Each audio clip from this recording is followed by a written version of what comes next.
Bem-vindos. A história da ciência está cheia de reviravoltas, não é?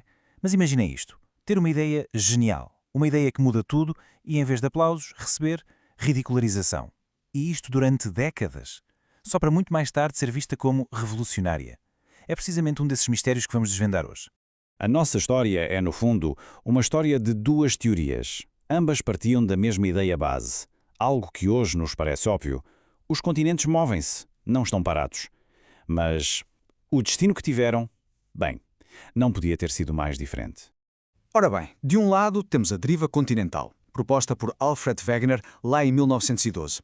Do outro, a tectónica de placas, que apareceu nos anos 60. O conceito central, praticamente o mesmo. Mas o resultado? Uau! Uma foi para o caixote do lixo da ciência, gozada por toda a gente. A outra tornou-se o pilar da geologia moderna. É incrível, não é? E é aqui que a coisa fica interessante.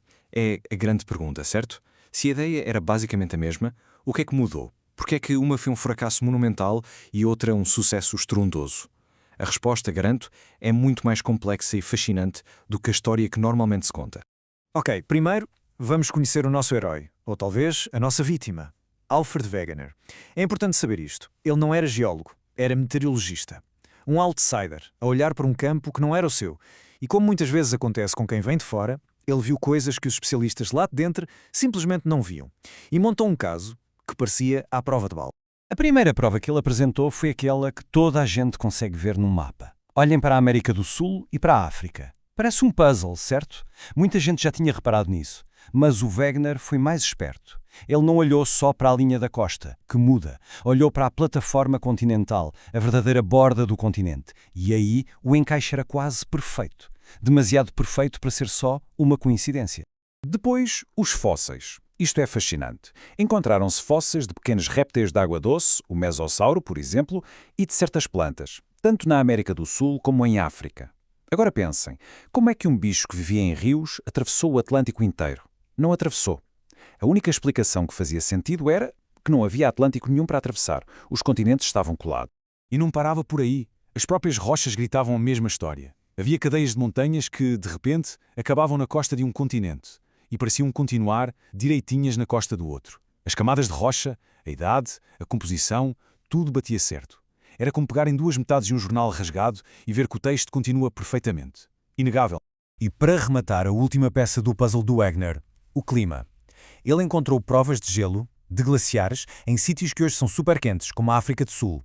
E, ao contrário, encontrou fósseis de plantas tropicais na Europa. Como é que isto é possível? Simples. Os continentes não estiveram sempre onde estão hoje. Andaram a passear pelo globo, por diferentes zonas climáticas. Com tudo isto, o caso dele parecia fechado, esmagador. Então, com um caso destes, o que é que podia correr mal?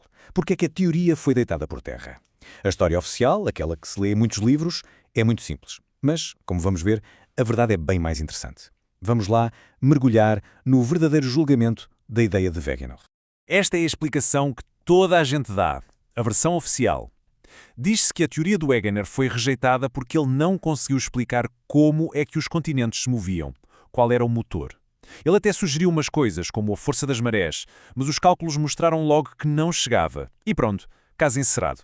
Parece lógico, não parece? Pois, mas a história não é bem assim. Essa explicação é demasiado simples e esconde o que realmente se passou. A verdade é muito mais reveladora sobre como a ciência funciona, ou, por vezes, não funciona. É que, na verdade, a ideia de um mecanismo até existia. Mais ou menos na mesma altura, um geólogo britânico chamado Arthur Holmes teve uma ideia genial. Propôs que o manto da Terra funciona como uma panela de água a ferver, com correntes de convecção lentas, mas super poderosas, que literalmente arrastavam os continentes. Portanto, não, o problema não era a falta de um motor. Havia algo mais. E para percebermos o que era, temos de olhar para o tipo de provas que o Wegener tinha. Chamam-lhe evidência homológica. Basicamente, ele era um detetive. Olhava para as pistas, as rochas, os fósseis, as costas e dizia: isto encaixa com aquilo. Logo, estiveram juntos. Era tudo baseado na observação, na interpretação, no trabalho de campo. E aqui está o verdadeiro nó da questão. Não era um problema com a teoria, era um choque de culturas científicas. De um lado tínhamos os geólogos britânicos. Eles andavam no terreno, em África, na Índia, e para eles as provas de Wegener faziam todo o sentido. Mas do outro lado, especialmente nos Estados Unidos, a comunidade científica era diferente. Eles queriam números, medições, dados de máquinas. Para eles, as observações de Wegener eram circunstanciais, não eram provas a sério. E assim, a teoria de Wegener ficou na gaveta durante décadas. O impasse só se resolveu depois da Segunda Guerra Mundial. E porquê? Porque a tecnologia nos deu acesso a um sítio que nunca tínhamos explorado a sério, o fundo do mar.